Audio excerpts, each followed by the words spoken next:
Le Comte de Monte Cristo, tome 4, partie 38 du livre audio, chapitre 90, la rencontre. Après le départ de Mercédès, tout retomba dans l'ombre chez Monte Cristo. Autour de lui et au-dedans de lui, sa pensée s'arrêta.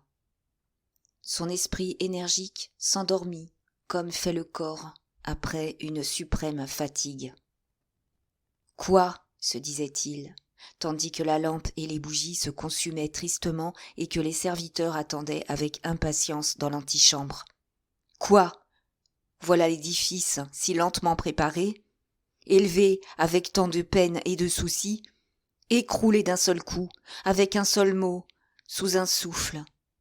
Et quoi, ce moi que je croyais quelque chose, ce moi dont j'étais si fière, ce moi que j'avais vu si petit dans les cachots du château d'If, et que j'avais su rendre si grand, sera demain un peu de poussière. Hélas, ce n'est point la mort du corps que je regrette. Cette destruction du principe vital n'est-elle point le repos où tout temps, où tout malheureux aspire, ce calme de la matière après lequel j'ai soupiré si longtemps, au-devant duquel je m'acheminais par la route douloureuse de la faim, quand Faria est apparu dans mon cachot. Qu'est-ce que la mort? Un degré de plus dans le calme et deux peut-être dans le silence. Non, ce n'est donc pas l'existence que je regrette. C'est la ruine de mes projets si lentement élaborés, si laborieusement bâtis. La providence, que j'avais crue pour eux, était donc contre eux. Dieu ne voulait donc pas qu'ils s'accomplissent. Ce fardeau que j'ai soulevé, presque aussi pesant qu'un monde, et que j'avais cru porter jusqu'au bout, était selon mon désir, et non selon ma force, selon ma volonté et non selon mon pouvoir, et il me le faudra déposer à peine à moitié de ma course. Oh, je redeviendrai donc fataliste, moi que 14 ans de désespoir et 10 ans d'espérance avaient rendu providentiel. Et tout cela, mon Dieu, parce que mon cœur, que je croyais mort, n'était qu'engourdi, parce qu'il s'est réveillé, parce qu'il a battu, parce que j'ai cédé à la douleur de ce battement soulevé du fond de ma poitrine par la voix d'une femme. Et cependant, continua le comte, s'abîmant de plus en plus dans les prévisions de ce lendemain terrible qu'avait accepté Mercédès. Cependant, il est impossible que cette femme, qui est un si noble cœur, ait ainsi, par égoïsme, consenti à me laisser tuer, moi, plein de force et d'existence. Il est impossible qu'elle pousse à ce point l'amour, ou plutôt le délire maternel. Il y a des vertus dont l'exagération serait un crime. Non, elle aura imaginé quelque scène pathétique. Elle viendra se jeter entre les épées, et ce sera ridicule sur le terrain, de sublime que c'était ici. Et la rougeur de l'orgueil montait au front du comte. Ridicule, répéta-t-il. Et le ridicule rejaillira sur moi. Moi, ridicule. Allons, j'aime encore mieux mourir. Et à force de s'exagérer ainsi d'avance les mauvaises chances du lendemain, auxquelles il s'était condamné en promettant à Mercédès de laisser vivre son fils, le comte s'en vint à se dire « Sottise, sottise, sottise ! Que faire ainsi de la générosité en se plaçant comme un but inerte au bout du pistolet de ce jeune homme ? Jamais il ne croira que ma mort est un suicide, et cependant il importe pour l'honneur de ma mémoire. Ce n'est point de la vanité, n'est-ce pas, mon Dieu ? Mais bien un juste orgueil, voilà tout. Il importe, pour l'honneur de ma mémoire, que le monde sache que j'ai consenti moi-même, par ma volonté, de mon libre arbitre, à arrêter mon bras déjà levé pour frapper, et que de ce bras si puissamment armé contre les autres, je me suis frappé moi-même. Il le faut. Je le ferai. Et saisissant une plume, il tira un papier de l'armoire secrète de son bureau et traça au bas de ce papier, qui n'était autre chose que son testament fait depuis son arrivée à Paris, une espèce de codicille dans lequel il faisait comprendre sa mort aux gens les moins clairvoyants. Je fais cela, mon Dieu, dit-il, les yeux levés au ciel, autant pour votre honneur que pour le mien. Je me suis considéré depuis 10 ans, oh mon Dieu, comme l'envoyé de votre vengeance, et il ne faut pas que d'autres misérables que ce Morcerf, il ne faut pas qu'un Danglars, un Villefort, il ne faut pas enfin que ce Morcerf lui-même se figure que le hasard les a débarrassés de leur ennemi.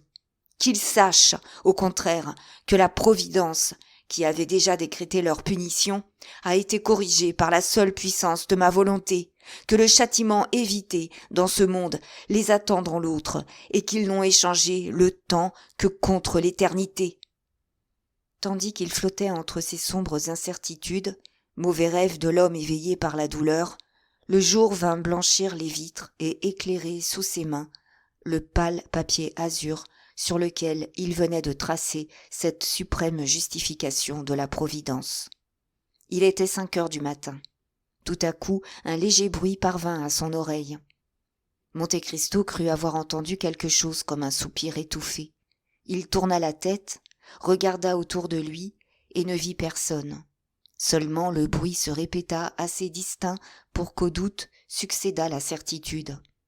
Alors le comte se leva, ouvrit doucement la porte du salon, et, sur un fauteuil, les bras pendants, sa belle tête pâle inclinée en arrière, il vit Haydée qui s'était placée en travers de la porte, afin qu'il ne pût sortir sans la voir, mais que le sommeil, si puissant contre la jeunesse, avait surprise après la fatigue d'une si longue veille. Le bruit que la porte fit en s'ouvrant ne put tirer Haydée de son sommeil. Monte Cristo arrêta sur elle un regard plein de douceur et de regret. « Elle s'est souvenue qu'elle avait un fils, dit-il.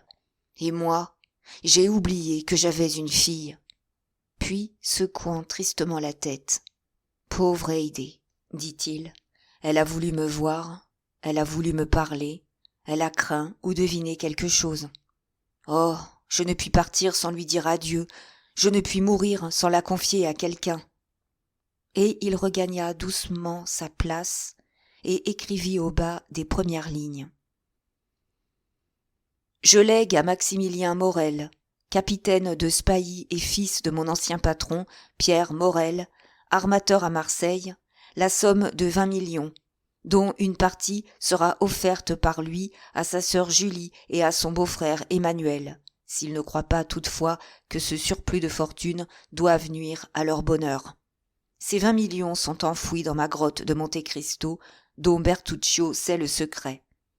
Si son cœur est libre, et qu'il veuille épouser Haydée, fille d'Ali, pacha de Janina, que j'ai élevée avec l'amour d'un père et qui a eu pour moi la tendresse d'une fille, il accomplira, je ne dirai point ma dernière volonté, mais mon dernier désir. Le présent testament a déjà fait Haydée héritière du reste de ma fortune, consistant en terres, rentes sur l'Angleterre, l'Autriche et la Hollande, mobilier dans mes différents palais et maisons, et qui, ces 20 millions prélevés, ainsi que les différents legs faits à mes serviteurs, pourront monter encore à 60 millions. Il achevait d'écrire cette dernière ligne, lorsqu'un cri poussé derrière lui fit tomber la plume des mains. « Haydée, dit-il, vous avez lu ?» En effet, la jeune femme, réveillée par le jour qui avait frappé ses paupières, s'était levée et s'était approchée du comte sans que ses pas légers, assourdis par le tapis, eussent été entendus. « Oh, monseigneur, dit-elle en joignant les mains, pourquoi écrivez-vous ainsi à une pareille heure ? Pourquoi me léguez-vous toute votre fortune, monseigneur ? Vous me quittez donc ? » « Je vais faire un voyage, cher ange, » dit Monte Cristo avec une expression de mélancolie et de tendresse infinie. « Et s'il m'arrivait malheur ?» Le comte s'arrêta. « Eh bien ?» demanda la jeune fille avec un accent d'autorité que le comte ne lui connaissait point et qui le fit tressaillir. « Eh bien, s'il m'arrive malheur, reprit Monte Cristo, je veux que ma fille soit heureuse. » Haydée sourit tristement en secouant la tête. « Vous pensez à mourir, monseigneur ?» dit-elle. « C'est une pensée salutaire, mon enfant, » a dit le sage. « Eh bien, si vous mourrez, dit-elle, léguez votre fortune à d'autres, car, si vous mourrez, je n'aurai plus besoin de rien. » Et prenant le papier, elle le déchira en 4 morceaux qu'elle jeta au milieu du salon. Puis, cette énergie si peu habituelle à une esclave ayant épuisé ses forces, elle tomba, non plus endormie cette fois, mais évanouie sur le parquet. Monte Cristo se pencha vers elle, la souleva entre ses bras, et, voyant ce beau teint pâli, ces beaux yeux fermés, ce beau corps inanimé et comme abandonné, l'idée lui vint pour la première fois qu'elle l'aimait peut-être autrement que comme une fille aime son père. « Hélas, murmura-t-il avec un profond découragement, j'aurais donc encore pu être heureux. » Puis il porta Haydée jusqu'à son appartement, la remit, toujours évanouie, aux mains de ses femmes, et, rentrant dans son cabinet, qu'il ferma cette fois vivement sur lui, il recopia le testament détruit. Comme il achevait, le bruit d'un cabriolet entrant dans la cour se fit entendre. Monte Cristo s'approcha de la fenêtre et vit descendre Maximilien et Emmanuel. « Bon, dit-il, il était temps. » Et il cacheta son testament d'un triple cachet. Un instant après, il entendit un bruit de pas dans le salon et alla ouvrir lui-même. Morrel parut sur le seuil. Il avait devancé l'heure de près de 20 minutes. « Je viens trop tôt peut-être, monsieur le comte, dit-il, mais je vous avoue franchement que je n'ai pu dormir une minute, et qu'il en a été de même de toute la maison. J'avais besoin de vous voir fort de votre courageuse assurance pour redevenir moi-même. » Monte Cristo ne put tenir à cette preuve d'affection, et ce ne fut point la main qu'il tendit au jeune homme, mais ses 2 bras qu'il lui ouvrit. « Morrel, lui dit-il d'une voix émue, c'est un beau jour pour moi que celui où je me sens aimé d'un homme comme vous. Bonjour, monsieur Emmanuel. Vous venez donc avec moi, Maximilien ? Pardieu, dit le jeune capitaine, en aviez-vous douté ? Mais cependant, si j'avais tort... Écoutez, je vous ai regardé hier pendant toute cette scène de provocation. J'ai pensé à votre assurance toute cette nuit, et je me suis dit que la justice devait être pour vous, ou qu'il n'y avait plus aucun fond à faire sur le visage des hommes. Cependant, Morrel, Albert est votre ami. Une simple connaissance, comte. Vous l'avez vu pour la première fois le jour même que vous m'avez vu. Oui, c'est vrai. Que voulez-vous ? Il faut que vous me le rappeliez pour que je m'en souvienne. Merci, Morrel. Puis, frappant un coup sur le timbre, « Tiens, dit-il à Ali, qui apparut aussitôt, fais porter cela chez mon notaire. C'est mon testament, Morrel. Moi, mort, vous irez en prendre connaissance. » « Comment ? » s'écria Morrel. « Vous, mort ? Eh, ne faut-il pas tout prévoir, cher ami ? Mais qu'avez-vous fait hier après m'avoir quitté ? J'ai été chez Tortoni, où, comme je m'y attendais, j'ai trouvé Beauchamp et Château-Renaud. Je vous avoue que je les cherchais. Pourquoi faire, puisque tout cela était convenu ? Écoutez, comte, l'affaire est grave, inévitable. En doutiez-vous ? Non, l'offense a été publique et chacun en parlait déjà. Eh bien, j'espérais faire changer les armes, substituer l'épée au pistolet. Le pistolet est aveugle. Avez-vous réussi ? Demanda vivement Monte Cristo avec une imperceptible lueur d'espoir. Non, car on connaît votre force à l'épée. Bah, qui m'a donc trahi ? Les maîtres d'armes que vous avez battus. Et vous avez échoué. Ils ont refusé positivement. Morrel, dit le comte, m'avez-vous jamais vu tirer le pistolet ? Jamais. Eh bien, nous avons le temps. Regardez. Monte Cristo prit les pistolets qu'il tenait quand Mercédès était entrée, et collant un as de trèfle contre la plaque, en 4 coups, il enleva successivement les 4 branches du trèfle. À chaque coup, Morrel pâlissait. Il examina les balles avec lesquelles Monte Cristo exécutait ce tour de force, et il vit qu'elles n'étaient pas plus grosses que des chevrotines. « C'est effrayant, dit-il. Voyez donc, Emmanuel. » Puis, se retournant vers Monte Cristo, « Comte, dit-il, au nom du ciel, ne tuez pas Albert. Le malheureux a une mère. » C'est juste, dit Monte Cristo. Et moi, je n'en ai pas. Ces mots furent prononcés avec un ton qui fit frissonner Morel. Vous êtes l'offensé, comte. Sans doute. Qu'est-ce que cela veut dire? Cela veut dire que vous tirez le premier. Je tire le premier? Oh, cela, je l'ai obtenu, ou plutôt exigé. Nous leur faisons assez de concessions pour qu'ils nous fissent celle-là. Et à combien de pas? À 20. Un effrayant sourire passa sur les lèvres du comte. Morel, dit-il, n'oubliez pas ce que vous venez de voir. Aussi, dit le jeune homme, je ne compte que sur votre émotion pour sauver Albert. Moi? Ému, dit Monte Cristo. Ou sur votre générosité, mon ami. Sûr de votre coup, comme vous l'êtes, je puis vous dire une chose qui serait ridicule si je la disais à un autre. Laquelle? Cassez-lui un bras, blessez-le, mais ne le tuez pas. Morel, écoutez encore ceci, dit le comte. Je n'ai pas besoin d'être encouragé à ménager M. de Morcerf.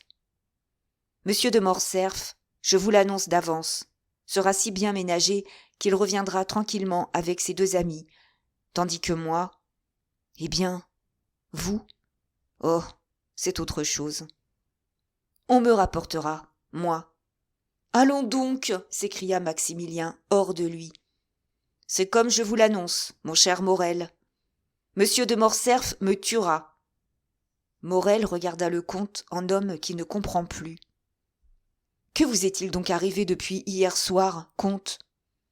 Ce qui est arrivé à Brutus la veille de la bataille de Philippe. J'ai vu un fantôme. Et ce fantôme, Morel, m'a dit que j'avais assez vécu.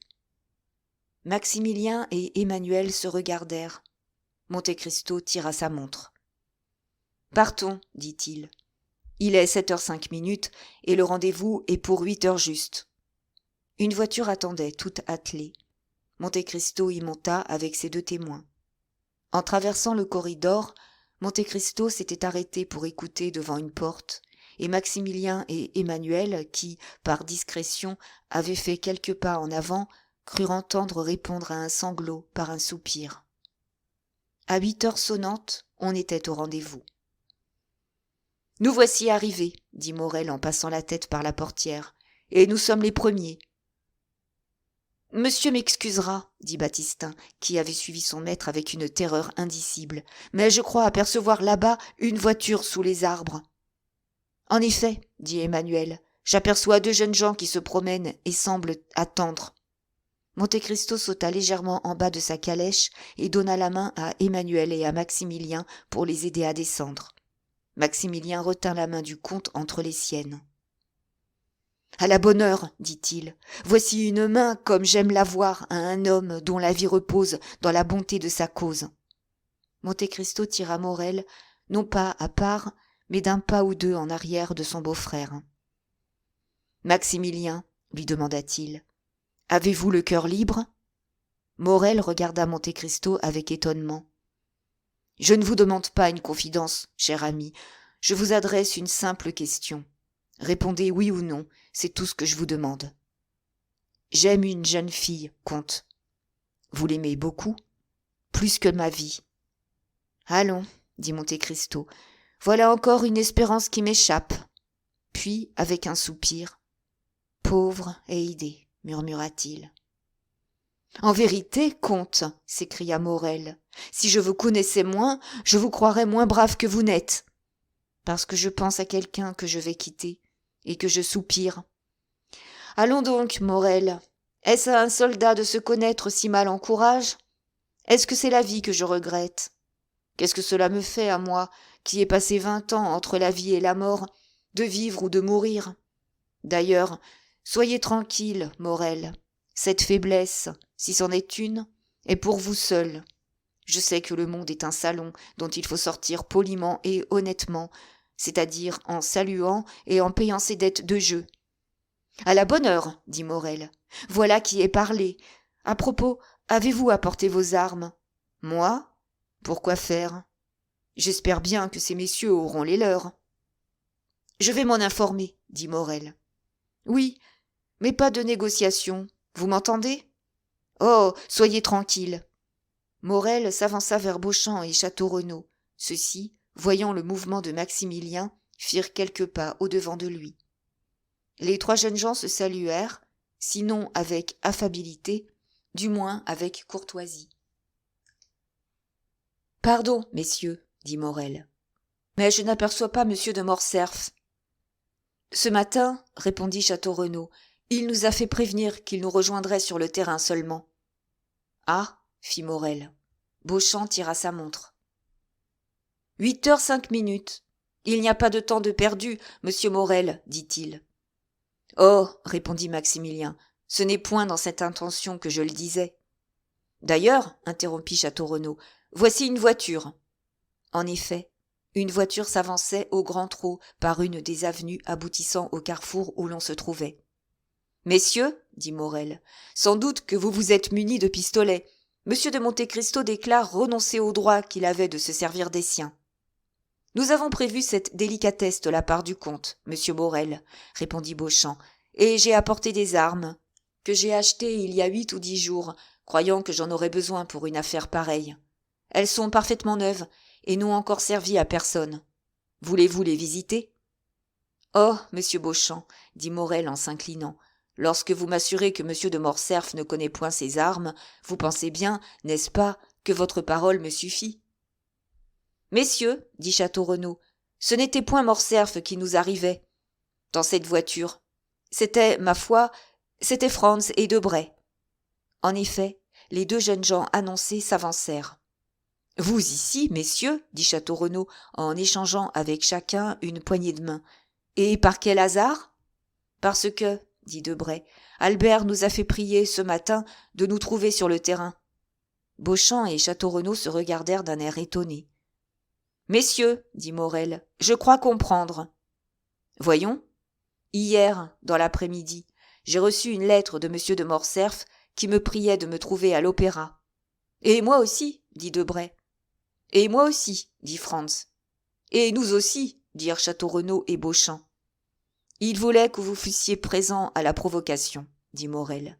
Il veut que vous soyez présents au combat. »« Oui, dirent les jeunes gens, c'est cela, monsieur Maximilien. Et, selon toute probabilité, vous avez deviné juste. »« Mais, avec tout cela, murmura Château-Renaud, Albert ne vient pas. Il est en retard de 10 minutes. »« Le voilà, dit Beauchamp, il est à cheval. Tenez, il vient ventre à terre suivi de son domestique. »« Quelle imprudence, dit Château-Renaud, de venir à cheval pour se battre au pistolet. Moi qui lui avais si bien fait la leçon. Et puis, voyez, dit Beauchamp, avec un col à sa cravate, avec un habit ouvert, avec un gilet blanc. Que ne s'est-il fait tout de suite dessiner une mouche sur l'estomac ? C'eût été plus simple et plutôt fini. » Pendant ce temps, Albert était arrivé à 10 pas du groupe que formaient les 5 jeunes gens. Il arrêta son cheval, sauta à terre et jeta la bride au bras de son domestique. Albert s'approcha. Il était pâle, ses yeux étaient rougis et gonflés. On voyait qu'il n'avait pas dormi une seconde de toute la nuit. Il y avait, répandue sur toute sa physionomie, une nuance de gravité triste qui ne lui était pas habituelle. « Merci, messieurs, dit-il, d'avoir bien voulu vous rendre à mon invitation. Croyez que je vous suis on ne peut plus reconnaissant de cette marque d'amitié. » Morel, à l'approche de Morcerf, avait fait une 10aine de pas en arrière et se trouvait à l'écart. « Et à vous aussi, monsieur Morel, dit Albert, mes remerciements vous appartiennent. Approchez donc, vous n'êtes pas de trop. »« Monsieur, dit Maximilien, vous ignorez peut-être que je suis le témoin de monsieur de Monte Cristo. » Je n'en étais pas sûr, mais je m'en doutais. Tant mieux. Plus il y aura d'hommes d'honneur ici, plus je serai satisfait. « Monsieur Morel, dit Château-Renaud, vous pouvez annoncer à monsieur le comte de Monte Cristo que monsieur de Morcerf est arrivé et que nous nous tenons à sa disposition. » Morel fit un mouvement pour s'acquitter de sa commission. Beauchamp, en même temps, tirait la boîte de pistolet de la voiture. « Attendez, messieurs, dit Albert. J'ai 2 mots à dire à monsieur le comte de Monte Cristo. »« En particulier ? demanda Morel. « Non, monsieur, devant tout le monde. » Les témoins d'Albert se regardèrent tout surpris. Franz et Debray échangèrent quelques paroles à voix basse, et Morel, joyeux de cet incident inattendu, alla chercher le comte, qui se promenait dans une contre-allée avec Emmanuel. « Que me veut-il » demanda Monte Cristo. « Je l'ignore, mais il demande à vous parler. »« Oh » dit Monte Cristo, « qu'il ne tente pas Dieu avec quelque nouvel outrage. »« Je ne crois pas que ce soit son intention, » dit Morel. Le comte s'avança, accompagné de Maximilien et d'Emmanuel. Son visage calme et plein de sérénité faisait une étrange opposition avec le visage bouleversé d'Albert, qui s'approchait, de son côté, suivi des 4 jeunes gens. À 3 pas l'un de l'autre, Albert et le comte s'arrêtèrent. « Messieurs, dit Albert, approchez-vous. Je désire que pas un mot de ce que je vais avoir l'honneur de dire à monsieur le comte de Monte Cristo ne soit perdu. Car ce que je vais avoir l'honneur de lui dire doit être répété par vous à qui voudra l'entendre, si étrange que mon discours vous paraisse. »« J'attends, monsieur, dit le comte. »« Monsieur, dit Albert d'une voix tremblante d'abord, mais qui s'assura de plus en plus. Monsieur, je vous reprochais d'avoir divulgué la conduite de monsieur de Morcerf en Épire. Car, si coupable que fût monsieur le comte de Morcerf, je ne croyais pas que ce fût vous qui eussiez le droit de le punir. Mais aujourd'hui, monsieur, je sais que ce droit vous est acquis. Ce n'est point la trahison de Fernand Mondego envers Ali Pacha qui me rend si prompte à vous excuser. C'est la trahison du pécheur Fernand envers vous. Ce sont les malheurs inouïs qui ont été la suite de cette trahison. Aussi, je le dis, aussi je le proclame tout haut. Oui, monsieur, vous avez eu raison de vous venger de mon père, et moi, son fils, je vous remercie de n'avoir pas fait plus. » La foudre, tombée au milieu des spectateurs de cette scène inattendue, ne les eut pas plus étonnés que cette déclaration d'Albert. Quant à Monte Cristo, ses yeux s'étaient lentement levés au ciel avec une expression de reconnaissance infinie, et il ne pouvait assez admirer comment cette nature fougueuse d'Albert, dont il avait assez connu le courage au milieu des bandits romains, s'était tout à coup pliée à cette subite humiliation. Aussi reconnut-il l'influence de Mercédès, et comprit-il comment ce noble cœur ne s'était pas opposé au sacrifice qu'elle savait d'avance devoir être inutile. « Maintenant, monsieur, dit Albert, si vous trouvez que les excuses que je viens de vous faire sont suffisantes, votre main, je vous prie. Après le mérite si rare de l'infaillibilité qui semble être le vôtre, le premier de tous les mérites, à mon avis, est de savoir avouer ses torts. Mais cet aveu me regarde seul. J'agissais bien selon les hommes, mais vous agissiez bien selon Dieu. Un ange seul pouvait sauver l'un de nous de la mort, et l'ange est descendu du ciel, sinon pour faire de nous 2 amis, hélas, la fatalité rend la chose impossible, mais tout au moins 2 hommes qui s'estiment. Monte Cristo, l'œil humide, la poitrine haletante, la bouche entr'ouverte, tendit à Albert une main que celui-ci saisit et pressa avec un sentiment qui ressemblait à un respectueux effroi. « Messieurs, dit-il, monsieur de Monte Cristo veut bien agréer mes excuses. J'avais agi précipitamment envers lui. La précipitation est mauvaise conseillère. J'avais mal agi. Maintenant ma faute est réparée. J'espère bien que le monde ne me tiendra point pour lâche parce que j'ai fait ce que ma conscience m'a ordonné de faire.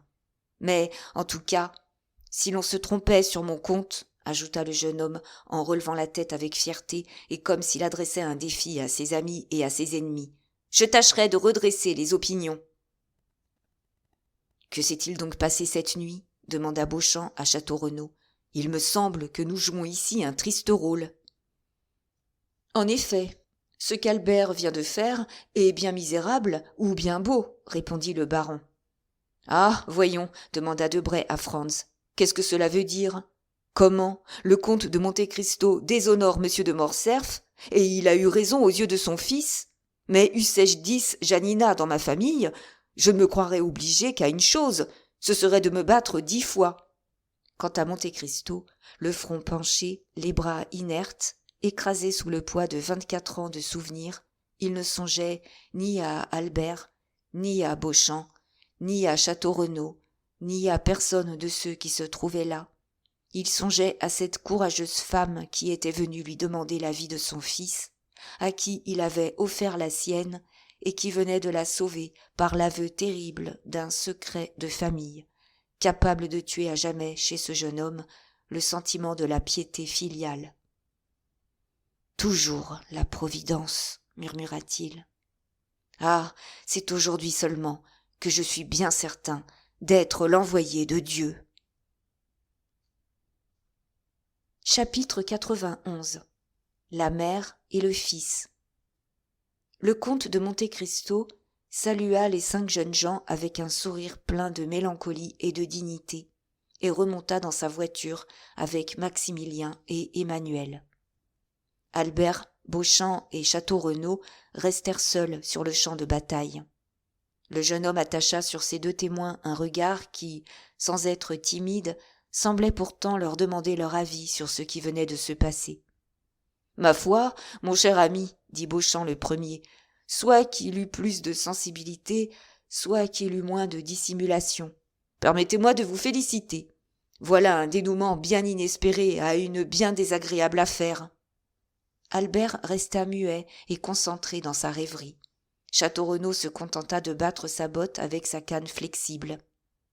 « Ne partons-nous pas ?» dit-il, après ce silence embarrassant. « Quand il vous plaira, répondit Beauchamp. Laissez-moi seulement le temps de complimenter monsieur de Morcerf. Il a fait preuve aujourd'hui d'une générosité si chevaleresque, si rare. »« Oh oui, dit Château-Renaud. »« C'est magnifique, continua Beauchamp, de pouvoir conserver sur soi-même un empire aussi grand. »« Assurément. Quant à moi, j'en eusse été incapable, dit Château-Renaud avec une froideur des plus significatives. « Messieurs, interrompit Albert, je crois que vous n'avez pas compris qu'entre monsieur de Monte Cristo et moi, il s'est passé quelque chose de bien grave. »« Si fait, dit aussitôt Beauchamp, mais tous nos badauds ne seraient pas à portée de comprendre votre héroïsme, et, tôt ou tard, vous vous verriez forcé de le leur expliquer plus énergiquement qu'il ne convient à la santé de votre corps et à la durée de votre vie. Voulez-vous que je vous donne un conseil d'ami ? Partez pour Naples, La Haye ou Saint-Pétersbourg, pays calme où l'on est plus intelligent du point d'honneur que chez nos cerveaux brûlés de Parisiens. Une fois là, faites pas mal de mouches au pistolet et infiniment de contres de cartes et de contres de tierces. Rendez-vous assez oublié pour revenir paisiblement en France dans quelques années, ou assez respectable, quant aux exercices académiques, pour conquérir votre tranquillité. N'est-ce pas, monsieur de Château-Renaud, que j'ai raison ? C'est parfaitement mon avis, dit le gentilhomme. Rien n'appelle les duels sérieux comme un duel sans résultat.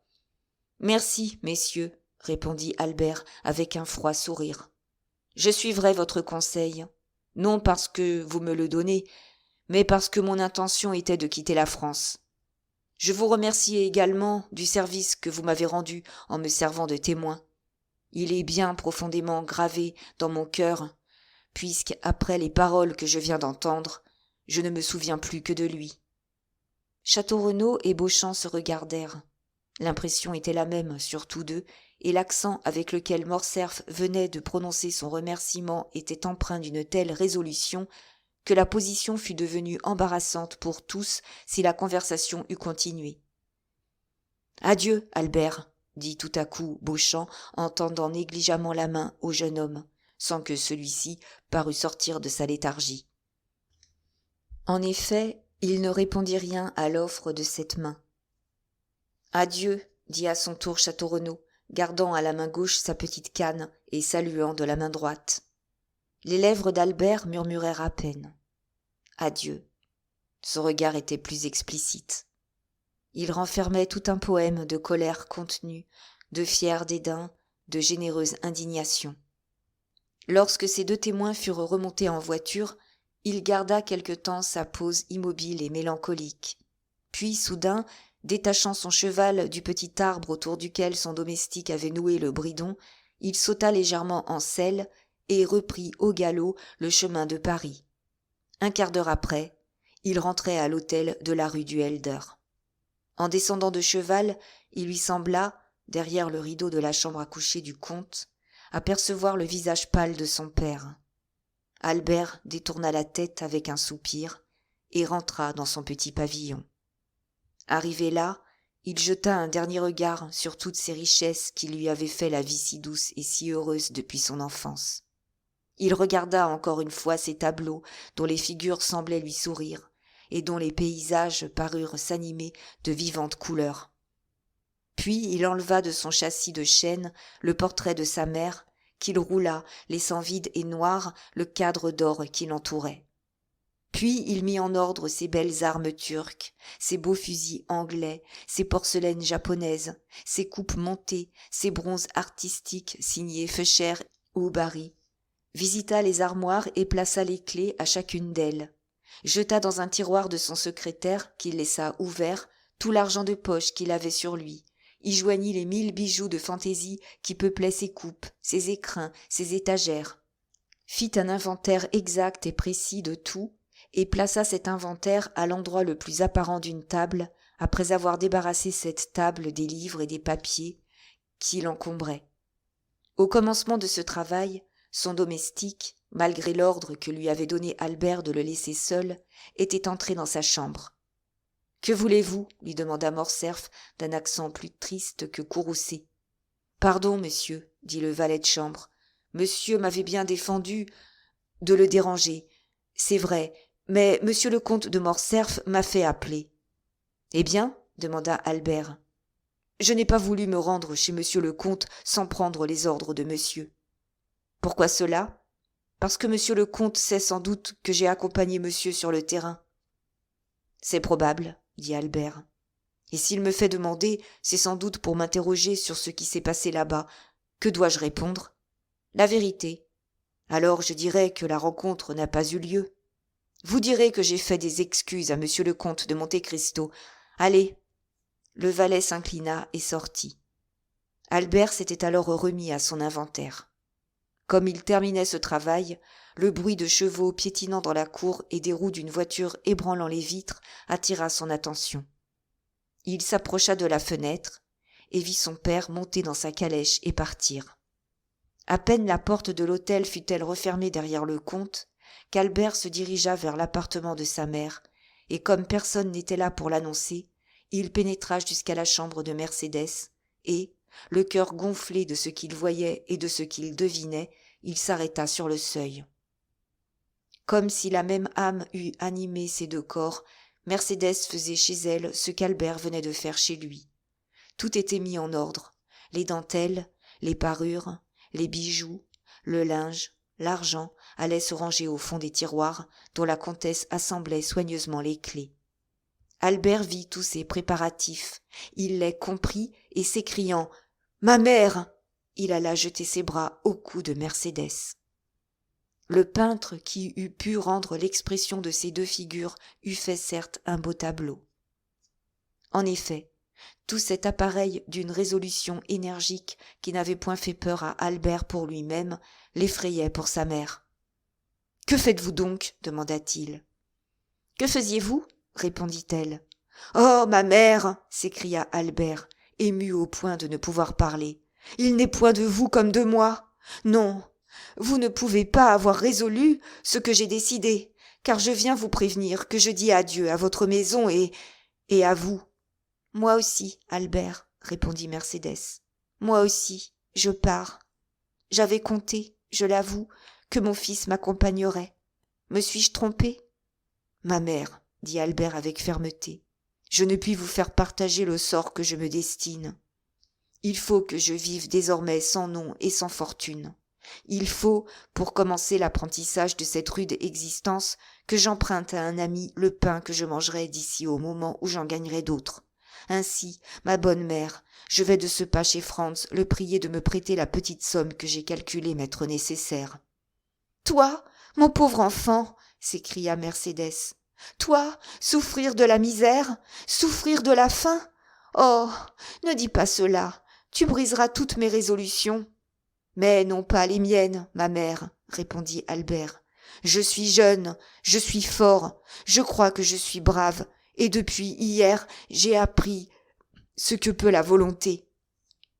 Hélas, ma mère, il y a des gens qui ont tant souffert, et qui non seulement ne sont pas morts, mais qui encore ont édifié une nouvelle fortune sur la ruine de toutes les promesses de bonheur que le ciel leur avait faites, sur les débris de toutes les espérances que Dieu leur avait données. J'ai appris cela, ma mère, j'ai vu ces hommes, je sais que du fond de l'abîme où les avait plongés leur ennemi, ils se sont relevés avec tant de vigueur et de gloire qu'ils ont dominé leur ancien vainqueur et l'ont précipité à son tour. Non, ma mère, non. J'ai rompu, à partir d'aujourd'hui, avec le passé, et je n'en accepte plus rien, pas même mon nom, parce que, vous le comprenez, vous, n'est-ce pas, ma mère? Votre fils ne peut porter le nom d'un homme qui doit rougir devant un autre homme. Albert, mon enfant, dit Mercédès, si j'avais eu un cœur plus fort, c'est là le conseil que je t'eusse donné. Ta conscience a parlé quand ma voix éteinte se taisait. Écoute ta conscience, mon fils. Tu avais des amis, Albert. Romps momentanément avec eux, mais ne désespère pas au nom de ta mère. La vie est belle encore à ton âge, mon cher Albert, car à peine as-tu 22 ans, et comme à un cœur aussi pur que le tien, il faut un nom sans tache, prends celui de mon père. Il s'appelait Herrera. Je te connais, mon Albert. Quelque carrière que tu suives, tu rendras en peu de temps ce nom illustre. Alors, mon ami, reparais dans le monde plus brillant encore de tes malheurs passés. Et si cela ne doit pas être ainsi, malgré toutes mes prévisions, laisse-moi du moins cet espoir, à moi qui n'aurai plus que cette seule pensée, à moi qui n'ai plus d'avenir, et pour qui la tombe commence au seuil de cette maison. Je ferai selon vos désirs, ma mère, dit le jeune homme. Oui, je partage votre espoir. La colère du ciel ne nous poursuivra pas, vous si pur, moi si innocent. Mais puisque nous sommes résolus, agissons promptement. Monsieur de Morcerf a quitté l'hôtel voilà une demi-heure à peu près. L'occasion, comme vous le voyez, est favorable pour éviter le bruit et l'explication. Je vous attends, mon fils, dit Mercédès. Albert courut aussitôt jusqu'au boulevard, d'où il ramena un fiacre qui devait les conduire hors de l'hôtel. Il se rappelait certaines petites maisons garnies dans la rue des Saints-Pères, où sa mère trouverait un logement modeste mais décent. Il revint donc chercher la comtesse. Au moment où le fiacre s'arrêta devant la porte, et comme Albert en descendait, un homme s'approcha de lui et lui remit une lettre. Albert reconnut l'intendant. « Du comte, » dit Bertuccio. Albert prit la lettre, l'ouvrit, la lut. Après l'avoir lue, il chercha des yeux Bertuccio, mais, pendant que le jeune homme lisait, Bertuccio avait disparu. Alors Albert, les larmes aux yeux, la poitrine toute gonflée d'émotion, rentra chez Mercédès et, sans prononcer une parole, lui présenta la lettre. Mercédès lut. « Albert, en vous montrant que j'ai pénétré le projet auquel vous êtes sur le point de vous abandonner, je crois vous montrer aussi que je comprends la délicatesse. Vous voilà libre, vous quittez l'hôtel du comte, et vous allez retirer chez vous votre mère, libre comme vous. Mais réfléchissez-y, Albert. Vous lui devez plus que vous ne pouvez lui payer, pauvre noble cœur que vous êtes. Gardez pour vous la lutte, réclamez pour vous la souffrance, mais épargnez-lui cette première misère qui accompagnera inévitablement vos premiers efforts, car elle ne mérite pas même le reflet du malheur qui la frappe aujourd'hui, et la Providence ne veut pas que l'innocent paye pour le coupable. Je sais que vous allez quitter tous deux la maison de la rue du Helder sans rien emporter. Comment je l'ai appris? Ne cherchez point à le découvrir. Je le sais, voilà tout. Écoutez, Albert, il y a 24 ans, je revenais bien joyeux et bien fier dans ma patrie. J'avais une fiancée, Albert, une sainte jeune fille que j'adorais, et je rapportais à ma fiancée 150 louis amassés péniblement par un travail sans relâche. Cet argent était pour elle, je le lui destinais, et sachant combien la mère est perfide, j'avais enterré notre trésor dans le petit jardin de la maison que mon père habitait à Marseille, sur les allées de Meilhan. Votre mère, Albert, connaît bien cette pauvre chère maison. Dernièrement, en venant à Paris, j'ai passé par Marseille. Je suis allé voir cette maison aux douloureux souvenirs. Et le soir, une bêche à la main, j'ai sondé le coin où j'avais enfoui mon trésor. La cassette de fer était encore à la même place, personne n'y avait touché. Elle est dans l'angle qu'un beau figuier, planté par mon père le jour de ma naissance, couvre de son ombre. Eh bien, Albert, cet argent qui autrefois devait aider à la vie et à la tranquillité de cette femme que j'adorais, voilà qu'aujourd'hui, par un hasard étrange et douloureux, il a retrouvé le même emploi. Oh, comprenez bien ma pensée, à moi qui pourrais offrir des millions à cette pauvre femme, et qui lui rend seulement le morceau de pain noir oublié sous mon pauvre toit depuis le jour où j'ai été séparé de celle que j'aimais. Vous êtes un homme généreux, Albert, mais peut-être êtes-vous néanmoins aveuglé par la fierté ou par le ressentiment, si vous me refusez, si vous demandez à un autre ce que j'ai le droit de vous offrir. Je dirais qu'il est peu généreux à vous de refuser la vie de votre mère offerte par un homme dont votre père a fait mourir le père dans les horreurs de la faim et du désespoir. Cette lecture finie, Albert demeura pâle et immobile en attendant ce que déciderait sa mère. Mercédès leva au ciel un regard d'une ineffable expression. « J'accepte, dit-elle. Il a le droit de payer la dot que j'apporterai dans un couvent. » Et, mettant la lettre sur son cœur, elle prit le bras de son fils, et d'un pas plus ferme qu'elle ne s'y attendait peut-être elle-même, elle prit le chemin de l'escalier. Chapitre 92. Le suicide. Cependant, Monte Cristo lui aussi était rentré en ville avec Emmanuel et Maximilien. Le retour fut gai. Emmanuel ne dissimulait pas sa joie d'avoir vu succéder la paix à la guerre et avouait hautement ses goûts philanthropiques. Morel, dans un coin de la voiture, laissait la gaieté de son beau-frère s'évaporer en paroles et gardait pour lui une joie tout aussi sincère, mais qui brillait seulement dans ses regards. À la barrière du trône, on rencontra Bertuccio. Il attendait là, immobile comme une sentinelle à son poste. Monte Cristo passa la tête par la portière, échangea avec lui quelques paroles à voix basse, et l'intendant disparut. « Monsieur le comte, dit Emmanuel en arrivant à la hauteur de la place royale, faites-moi jeter, je vous prie, à ma porte, afin que ma femme ne puisse avoir un seul moment d'inquiétude, ni pour vous, ni pour moi. » S'il n'était ridicule d'aller faire montre de son triomphe, dit Morel, j'inviterais monsieur le comte à entrer chez nous, mais monsieur le comte aussi a sans doute des cœurs tremblants à rassurer. Nous voici arrivés, Emmanuel. Saluons notre ami et laissons-le continuer son chemin. Un moment, dit Monte Cristo, ne me privez pas ainsi d'un seul coup de mes deux compagnons. Rentrez auprès de votre charmante femme, à laquelle je vous charge de présenter tous mes compliments, et accompagnez-moi jusqu'aux Champs-Élysées, Morel. « À merveille, dit Maximilien, d'autant plus que j'ai affaire dans votre quartier, comte. »« T'attendra-t-on pour déjeuner ?» demanda Emmanuel. « Non, dit le jeune homme. » La portière se referma, la voiture continua sa route. « Voyez comme je vous ai porté bonheur, dit Morel lorsqu'il fut seul avec le comte. N'y avez-vous pas pensé ? Si fait, dit Monte Cristo. Voilà pourquoi je voudrais toujours vous tenir près de moi. C'est miraculeux, continua Morel, répondant à sa propre pensée. Quoi donc ? dit Monte Cristo. Ce qui vient de se passer ? Oui, répondit le comte avec un sourire. Vous avez dit le mot, Morel. C'est miraculeux. Car enfin, reprit Morel, Albert est brave. Très brave, dit Monte Cristo. Je l'ai vu dormir le poignard suspendu sur sa tête. Et moi, je sais qu'il s'est battu 2 fois, et très bien battu, dit Morel. Conciliez donc cela avec la conduite de ce matin. Votre influence, toujours, reprit en souriant Monte Cristo. C'est heureux pour Albert qu'il ne soit point soldat, dit Morel. Pourquoi cela ? Des excuses sur le terrain, dit le jeune capitaine en secouant la tête. Allons, dit le comte avec douceur. N'allez-vous point tomber dans les préjugés des hommes ordinaires, Morel ? Ne conviendrez-vous pas que, puisqu'Albert est brave, il ne peut être lâche ?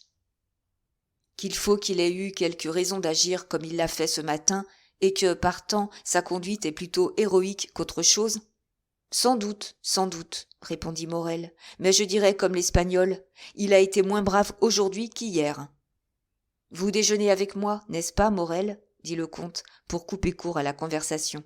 Non pas, je vous quitte à 10 heures. Votre rendez-vous était donc pour déjeuner ? Morel sourit et secoua la tête.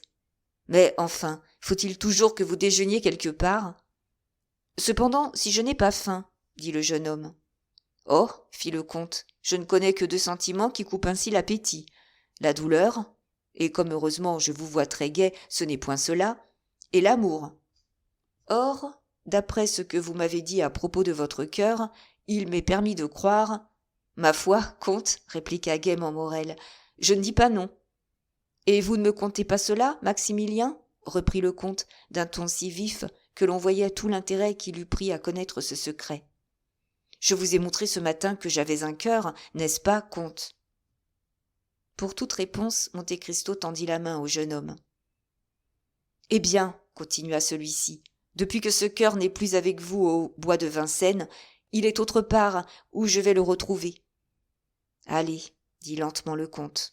Allez, cher ami, mais par grâce, si vous éprouviez quelque obstacle, rappelez-vous que j'ai quelque pouvoir en ce monde, que je suis heureux d'employer ce pouvoir au profit des gens que j'aime, et que je vous aime, vous, Morel. Bien, dit le jeune homme, je m'en souviendrai comme les enfants égoïstes se souviennent de leurs parents quand ils ont besoin d'eux. Quand j'aurai besoin de vous, et peut-être ce moment viendra-t-il, je m'adresserai à vous, comte. Bien, je retiens votre parole. Adieu, donc. Au revoir. On était arrivé à la porte de la maison des Champs-Élysées. Monte Cristo ouvrit la portière. Morel sauta sur le pavé. Bertuccio attendait sur le perron.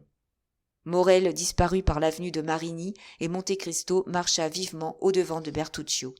« Eh bien » demanda-t-il. « Eh bien » répondit l'intendant, « elle va quitter sa maison. »« Et son fils ?» Florentin, son valet de chambre, pense qu'il en va faire autant. « Venez. » Monte Cristo emmena Bertuccio dans son cabinet, écrivit la lettre que nous avons vue et la remit à l'intendant.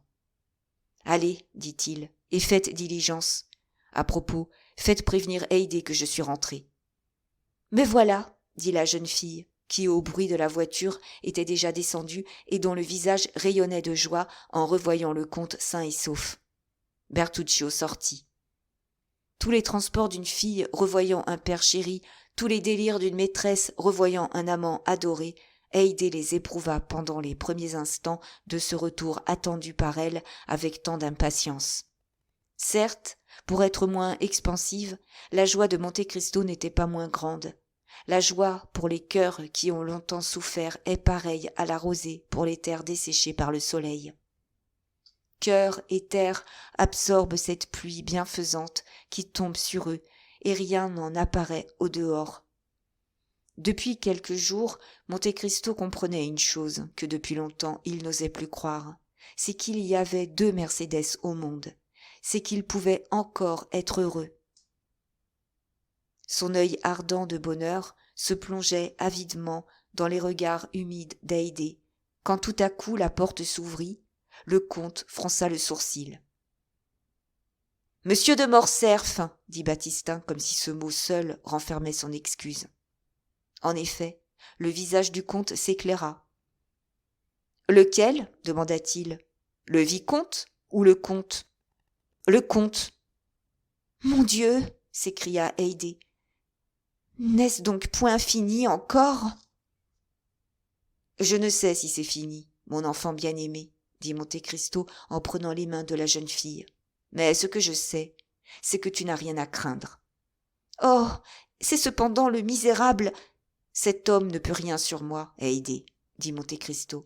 « C'est quand j'avais affaire à son fils qu'il fallait craindre. »« Aussi, ce que j'ai souffert, » dit la jeune fille. « Tu ne le sauras jamais, monseigneur. » Monte Cristo sourit. « Par la tombe de mon père, » dit Monte Cristo en étendant la main sur la tête de la jeune fille. « Je te jure que s'il arrive malheur, ce ne sera point à moi. »« Je te crois, monseigneur, comme si Dieu me parlait, » dit la jeune fille en présentant son front au comte. Monte Cristo déposa sur ce front si pur et si beau un baiser qui fit battre à la fois deux cœurs, l'un avec violence, l'autre sourdement. « Oh, mon Dieu !» murmura le comte. « Permettriez-vous donc que je puisse aimer encore ?»« Faites entrer monsieur le comte de Morcerf au salon, » dit-il à Baptistin, tout en conduisant la belle grecque vers un escalier dérobé. Un mot d'explication sur cette visite, attendu peut-être de Monte Cristo, mais inattendu sans doute pour nos lecteurs. Tandis que Mercédès, comme nous l'avons dit, faisait chez elle l'espèce d'inventaire qu'Albert avait fait chez lui, tandis qu'elle classait ses bijoux, fermait ses tiroirs, réunissait ses clés, afin de laisser toutes choses dans un ordre parfait, elle ne s'était pas aperçue qu'une tête pâle et sinistre était venue apparaître au vitrage d'une porte qui laissait entrer le jour dans le corridor. De là, non seulement on pouvait voir, mais on pouvait entendre. Celui qui regardait ainsi, selon toute probabilité, sans être vu ni entendu, vit donc et entendit donc tout ce qui se passait chez madame de Morcerf. De cette porte vitrée, l'homme au visage pâle se transporta dans la chambre à coucher du comte de Morcerf et, arrivé là, souleva d'une main contractée le rideau d'une fenêtre donnant sur la cour. Il resta là 10 minutes ainsi, immobile, muet, écoutant les battements de son propre cœur. Pour lui, c'était bien long, 10 minutes. Ce fut alors qu'Albert, revenant de son rendez-vous, aperçut son père, qui guettait son retour derrière un rideau et détourna la tête. L'œil du comte se dilata. Il savait que l'insulte d'Albert à Monte Cristo avait été terrible, qu'une pareille insulte, dans tous les pays du monde, entraînait un duel à mort. Or, Albert rentrait sain et sauf. Donc, le comte était vengé.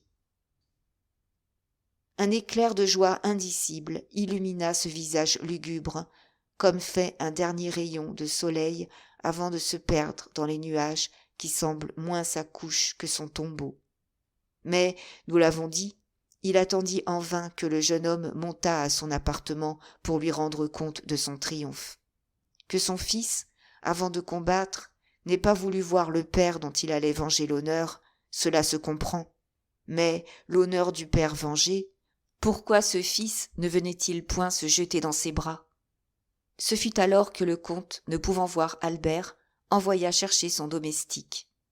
On sait qu'Albert l'avait autorisé à ne rien cacher au comte. 10 minutes après, on vit apparaître sur le perron le général de Morcerf, vêtu d'une redingote noire, ayant un col militaire, un pantalon noir, des gants noirs. Il avait donné, à ce qu'il paraît, des ordres antérieurs, car, à peine eut-il touché le dernier degré du perron, que sa voiture tout attelée sortit de la remise et vint s'arrêter devant lui. Son valet de chambre vint alors jeter dans la voiture un caban militaire, raidi par les 2 épées qui l'enveloppaient. Puis, fermant la portière, il s'assit près du cocher. Le cocher se pencha devant la calèche pour demander l'ordre. « Aux Champs-Élysées, » dit le général. « Chez le comte de Monte Cristo. Vite !» Les chevaux bondirent sous le coup de fouet qui les enveloppa. 5 minutes après, ils s'arrêtèrent devant la maison du comte. Monsieur de Morcerf ouvrit lui-même la portière et, la voiture roulant encore, il sauta comme un jeune homme dans la contre-allée, sonna et disparut dans la porte béante avec son domestique. Une seconde après, Baptistin annonçait à monsieur de Monte Cristo le comte de Morcerf, et Monte Cristo, reconduisant Haydée, donna l'ordre qu'on fît entrer le comte de Morcerf dans le salon. Le général arpentait pour la 3e fois le salon dans toute sa longueur, lorsqu'en se retournant, il aperçut Monte Cristo debout sur le seuil. « Eh, c'est monsieur de Morcerf, dit tranquillement Monte Cristo. Je croyais avoir mal entendu. »« Oui, c'est moi-même, dit le comte, avec une effroyable contraction des lèvres qui l'empêchait d'articuler nettement. « Il ne me reste donc qu'à savoir maintenant, dit Monte Cristo, la cause qui me procure le plaisir de voir monsieur le comte de Morcerf de si bonne heure. Vous avez eu ce matin une rencontre avec mon fils, monsieur, dit le général. Vous savez cela, répondit le comte. Et je sais aussi que mon fils avait de bonnes raisons pour désirer se battre contre vous et faire tout ce qu'il pourrait pour vous tuer. En effet, monsieur, il en avait de fort bonnes. Mais vous voyez que, malgré ces raisons-là, il ne m'a pas tué, et même qu'il ne s'est pas battu. Et cependant, il vous regardait comme la cause du déshonneur de son père, comme la cause de la ruine effroyable qui, en ce moment-ci, accable ma maison. C'est vrai, monsieur, dit Monte Cristo avec son calme terrible. Cause secondaire, par exemple, et non principale. Sans doute vous lui avez fait quelque excuse ou donné quelque explication. Je ne lui ai donné aucune explication, et c'est lui qui m'a fait des excuses. Mais à quoi attribuez-vous cette conduite ? À la conviction, probablement, qu'il y avait dans tout ceci un homme plus coupable que moi. Et quel était cet homme ? Son père. Soit, dit le comte en pâlissant. Mais vous savez que le coupable n'aime pas à s'entendre convaincre de culpabilité. Je sais. Aussi je m'attendais à ce qui arrive en ce moment. Vous vous attendiez à ce que mon fils fût un lâche ? S'écria le comte. Monsieur Albert de Morcerf n'est point un lâche, dit Monte Cristo. Un homme qui tient à la main une épée, un homme qui, à la portée de cette épée, tient un ennemi mortel, cet homme, s'il ne se bat pas, est un lâche. Que n'est-il ici pour que je le lui dise ? Monsieur, répondit froidement Monte Cristo, je ne présume pas que vous soyez venu me trouver pour me conter vos petites affaires de famille. Allez dire cela à monsieur Albert, peut-être saura-t-il que vous répondre. Oh non, non, répliqua le général avec un sourire aussitôt disparu qu'éclos. Non, vous avez raison, je ne suis pas venu pour cela. Je suis venu pour vous dire que, moi aussi, je vous regarde comme un ennemi. Je suis venu pour vous dire que je vous hais d'instinct, qu'il me semble que je vous ai toujours connu, toujours haï, et qu'enfin, puisque les jeunes gens de ce siècle ne se battent plus, c'est à nous de nous battre. Est-ce votre avis, monsieur ? Parfaitement. Aussi, quand je vous ai dit que j'avais prévu ce qui m'arrivait, c'est de l'honneur de votre visite que je voulais parler. Tant mieux. Vos préparatifs sont faits, alors ? Ils le sont toujours, monsieur. Vous savez que nous nous battrons jusqu'à la mort de l'un de nous deux, dit le général, les dents serrées par la rage. Jusqu'à la mort de l'un de nous deux, répéta le comte de Monte Cristo en faisant un léger mouvement de tête de haut en bas. Partons, alors. Nous n'avons pas besoin de témoins. En effet, dit Monte Cristo, c'est inutile. Nous nous connaissons si bien. Au contraire, dit le comte, c'est que nous ne nous connaissons pas. Bah, dit Monte Cristo avec le même flegme désespérant. Voyons un peu. N'êtes-vous pas le soldat Fernand qui a déserté la veille de la bataille de Waterloo ? N'êtes-vous pas le lieutenant Fernand qui a servi de guide et d'espion à l'armée française en Espagne ? N'êtes-vous pas le colonel Fernand qui a trahi, vendu, assassiné son bienfaiteur Ali ? Et tous ces Fernands-là, réunis, n'ont-ils pas fait le lieutenant général comte de Morcerf, pair de France ? Oh ! S'écria le général, frappé par ces paroles comme par un fer rouge. Oh, misérable, qui me reproche ma honte au moment peut-être où tu vas me tuer. Non, je n'ai point dit que je t'étais inconnu. Je sais bien, démon, que tu as pénétré dans la nuit du passé et que tu y as lu, à la lueur de quel flambeau, je l'ignorais, chaque page de ma vie. Mais peut-être y a-t-il encore plus d'honneur en moi, dans mon opprobre, qu'en toi, sous tes dehors pompeux. Non, non, je te suis connu, je le sais, mais c'est toi que je ne connais pas, aventurier cousu d'or et de pierreries. Tu t'es fait appeler à Paris le comte de Monte Cristo, en Italie Simbad le marin, à Malte, que sais-je. Moi, je l'ai oublié. Mais c'est ton nom réel que je te demande. C'est ton vrai nom que je veux savoir au milieu de tes 100 noms, afin que je le prononce sur le terrain du combat au moment où je t'enfoncerai mon épée dans le cœur. Le comte de Monte Cristo pâlit d'une façon terrible. Son œil fauve s'embrasa d'un feu dévorant. Il fit un bond vers le cabinet attenant à sa chambre, et en moins d'une seconde, arrachant sa cravate, sa redingote et son gilet, il endossa une petite veste de marin et se coiffa d'un chapeau de matelot, sous lequel se déroulèrent ses longs cheveux noirs.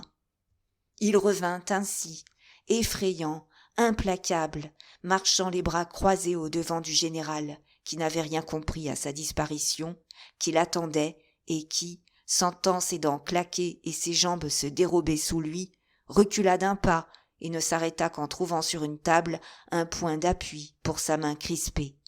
« Fernand, lui cria-t-il, de mes 100 noms, je n'aurai besoin de t'en dire qu'un seul pour te foudroyer. Mais ce nom, tu le devines, n'est-ce pas? Ou plutôt, tu te le rappelles? Car, malgré tous mes chagrins, toutes mes tortures, je te montre aujourd'hui un visage que le bonheur de la vengeance rajeunit, un visage que tu dois avoir vu bien souvent dans tes rêves depuis ton mariage avec Mercédès, ma fiancée. » Le général, la tête renversée en arrière, les mains étendues, le regard fixe, dévora en silence ce terrible spectacle. Puis, allant chercher la muraille comme point d'appui, il s'y glissa lentement jusqu'à la porte par laquelle il sortit à reculons, en laissant échapper ce seul cri lugubre, lamentable, déchirant. « Edmond Dantès !» Puis, avec des soupirs qui n'avaient rien d'humain, il se traîna jusqu'au péristyle de la maison, traversa la cour en homme ivre et tomba dans les bras de son valet de chambre en murmurant seulement d'une voix inintelligible. « À l'hôtel! À l'hôtel !»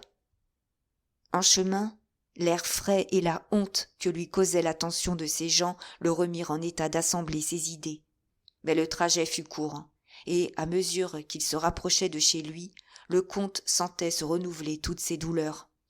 À quelques pas de la maison, le comte fit arrêter et descendit. La porte de l'hôtel était toute grande ouverte.